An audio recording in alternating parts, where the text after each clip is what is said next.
what's up mga ka-adventure? Sisig lover ka ba katulad ko? Ay may baka para sa inyo ang video na to. Tara samahan nyo ko sa bagong bukas na branch ng Dabarcad Sisig Hub Basista. Sino mga ka-adventure, mayroon ng bagong branch ang Dabarcad Sisig Hub dito sa may bayan ng Basista, Pangasinan. Katapatan lamang to ng Welcome Mart at tapat din ng RBS gasoline station along the highway, mismong bayan lamang mga ka-adventure. At heto nga pala yung kanilang mga menu na sobrang mura na, napakarami pa ng servings. Talaga namang sulit na sulit at swak na swak ito sa inyong mga budget. Hey, what's up mga ka-adventure? Nandito tayo ngayon sa may bayan ng Basista, Pangasinan, na kung saan mayroon tayong dadayuing bagong kainan na yung maibigan, sisigan dito sa may Dabarcad Sisig Hub. Yes mga ka-adventure, mayroon na rin silang branch dito sa may bayan ng Basista. Kaya tara, Miss G, sa mga mahihilig sa sisig dyan, tara, sunodin na natin.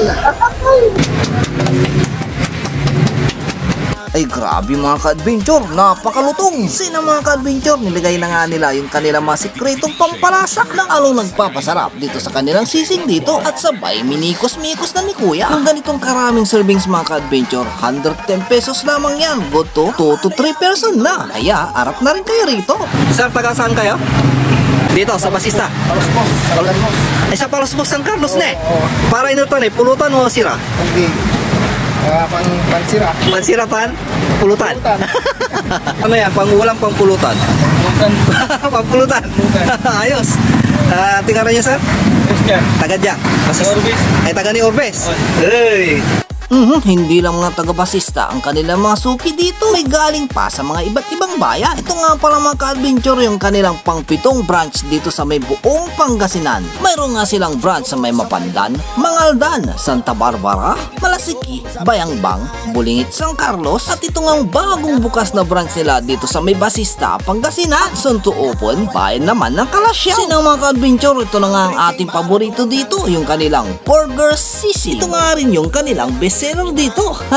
Titikman na nga natin mga ka-adventure yung kanilang pinagmamalaking bestseller dito mga ka-adventure sa may Dabarcad Sisig Hub. Itong kanilang sisig burger. 30 pesos isa mga ka-adventure, pero pag dalawa ang binili mo, 55 pesos na lang. Kaya naman mga ka-adventure, tikman na natin. Siyempre sa unang kagat, thank you Lord agad. Napakasarap ulamin to mga ka-adventure. O di kaya na may pulutanin. Kung dadayo ka sa inuman mga ka-adventure, ito yung magandang dala para ipulutan. Meron nga rin sila ditong sisig with rice. Pwede kang mag-dine-in dito. Siyempre magpa-take out. Kaya kung napadaan kayo dito sa may bayan ng Basista, Pangasinan, o malapit ka lang dito, subukan mo ring dumaan at mabili dito sa may Dabarcad Sisig Hub.